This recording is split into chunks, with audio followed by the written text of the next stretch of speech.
jumping anybody, so make your choice right. Select to make your first pick.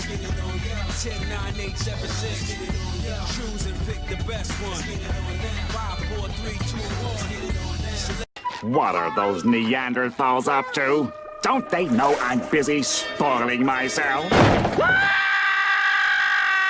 The legend of Roronoa Zoro reaches new heights, and he will surpass limits and expectations. We all knew Luffy will eventually surpass the Yonko to become Pirate King because he has to become stronger, but with Zoro joining the other 4 worst generation up top, I think it's time we start putting Zoro into the same conversation, because unlike other Yonko, Zoro isn't just trying to be a first division commander, he's trying to go beyond that. He's trying to become the world's strongest swordsman, and the only characters in the series that has strongest in their names are other 2 members of the Emperors, and that is Kaido and Whitebeard.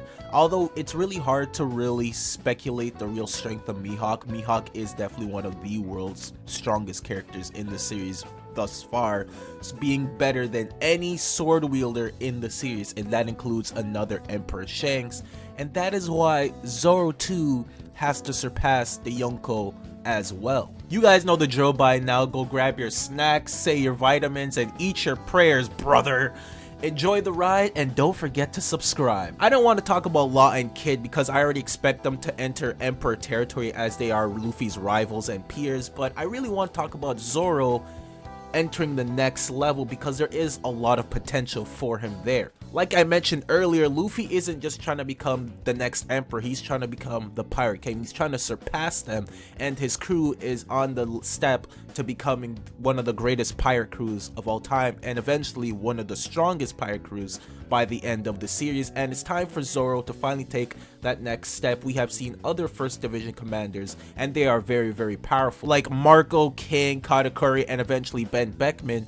And there's also Pirate King's right hand man, Dark King Rayleigh. I think it's time for Zoro to enter that space as well and become a legendary figure. He is trying to become the world's strongest swordsman, so eventually that will make him one of the strongest characters in the series by the end of One Piece. Zoro will most definitely play a major role in this fight against Kaido. The hints and foreshadowings has been there for a very long time, with him wielding the Shisui blade, Ryuma obviously being known to slay a dragon above Wano, as well as now wielding the blade Enma, and it being hinted that he will turn it into a black blade for it to raise its rank.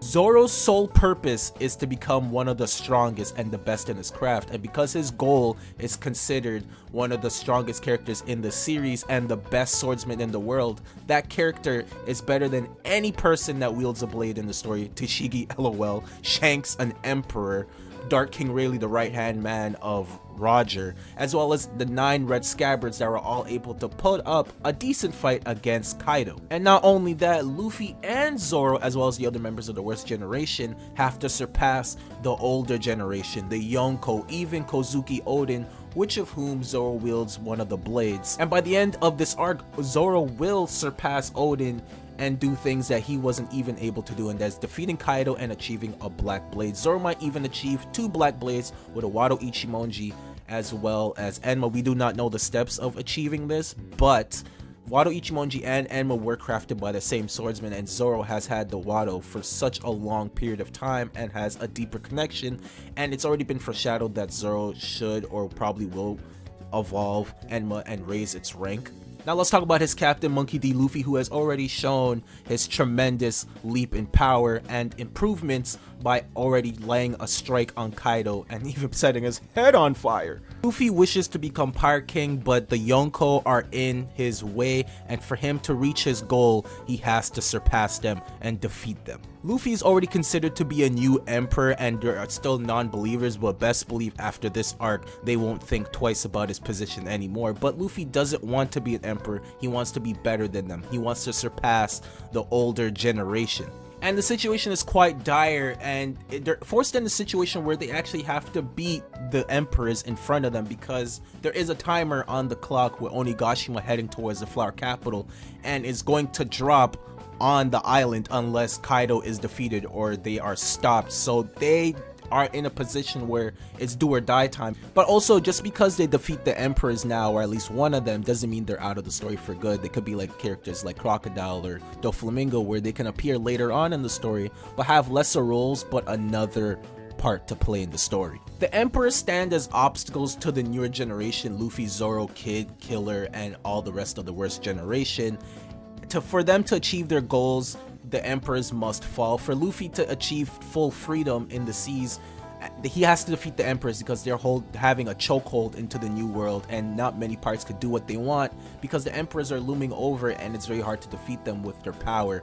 So it's not just a physical victory, but it's also a symbolic one where once the emperors fall one by one, they will achieve full freedom in the new world, and pirates will finally be able to do whatever they want because there's no emperors governing the entire new world. And the real fun part about this entire situation is Oda could really do anything with these 5 characters, most specifically Luffy and Zoro, because Luffy has been training as well as Zoro the entire time until this moment. But most specifically about Zoro, we have yet to see him go all out, and in addition to that, he has had power-ups since with Enma. And not only that, Zoro has not shown everything he can do. He has not gotten full out. He has not used Asura once the entire post time skip, so who knows how strong that is, in conjunction with Enma, so that's going to be even more powerful, and add in the speculation that he can possibly open his eye, and thus giving him a further power up. Jesus Christ, folks, clench your butt cheeks, we're in for a real wild ride. And add in Luffy into the mix, who we have seen been training the entire time, so Luffy has some techniques and maybe some possible new gears up his sleeve. And I would say one of Luffy's most underrated attributes is actually his willpower, because Luffy will keep fighting no matter what, even going past his body's limit and being extremely exhausted, but will still continue to fight, as seen with Katakuri and other fights in the series. So we know Luffy could go the distance because his stamina is almost endless when it really comes down to it. And then there's Law, Kid, and Killer, who have most definitely been training off screen and been preparing for this battle.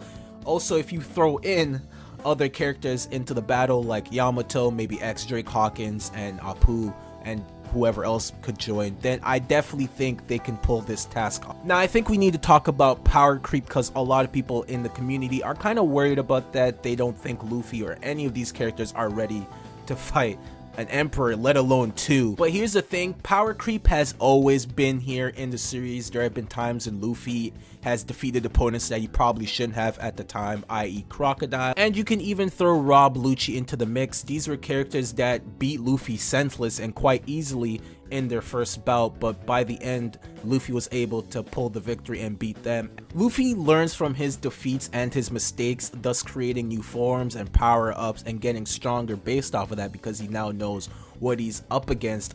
Thus, the post-time skip is probably the best example, where he got rattled and throttled for 4 arcs, and he created Gear 4 to try to keep up with these monsters. Luffy is essentially the comeback king. He always loses the first round, but it's his comeback that makes him victorious, because he learns, he gets better and stronger through his losses. Luffy has unlimited potential. He just needs to push his limits to really bring it out. Luffy is a very smart fighter, where he's able to understand what he needs to do to defeat his opponent, finding their weakness, and also doing callbacks and remembering things from previous fights to help him get stronger. And that's one thing I always loved about Luffy fights. But Luffy's not the only one to have endless potential. Roronoa Zoro has the same thing, but instead of learning from his losses, what Zoro really does is he gets stronger in the middle of his fights. We've seen with Daz Bones, we've seen with Ohm back in Skypiea, even Kaku in Eni's lobby. Zoro has the potential to fight these characters. He just needs someone or a situation to really bring it out of him. You could kind of say that Zoro is as strong as the person he is facing. As long as he has the tools and the potential to defeat them, he can definitely bring it out of himself and surpass and break his own limits, and that might happen with the battle against Kaido. Kaido's considered the world's strongest creature and the world's strongest pirate. Zoro has made his intentions clear that he wants to cut him down, and Kaido is virtually known as someone who cannot be killed, or it's very hard to scratch him or leave damage on him. So obviously I think this is a perfect opponent for Zoro to at least help out on. I'm not saying he's going to defeat him one-on-one like some people. And in Zoro's mind, to become the world's strongest swordsman, he has to cut anything and everything, and Kaido is the perfect obstacle for Zoro, for him to not only surpass Odin and his swordsmanship, but to be able to cut down or at least leave a devastating blow on the world's strongest creature, who's known to have one of the best defense in the entire world. These are characters, the worst generation I'm talking about, who they need to defeat the Yonko. They need to defeat this obstacle symbolically and physically, because the emotions are there, the tools are there, they have the potential. It is a group effort. It is now or never. We can't keep, as a fandom, keep saying that they can't beat them, they shouldn't be able to defeat them. They should be able to defeat them. They had enough time, they've been training, they all have the potential to do it, and it's now for them to show that this is their era and this is their time to shine.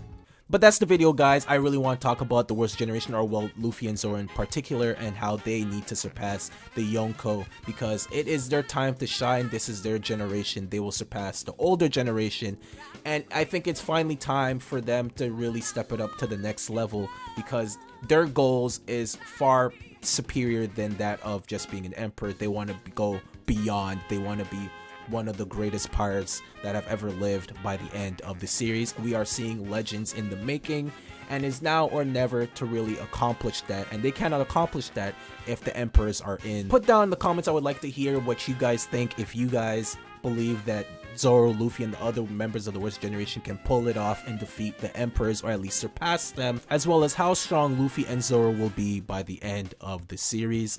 Thank you guys for everything. I'll catch you guys on the next one. Toodle!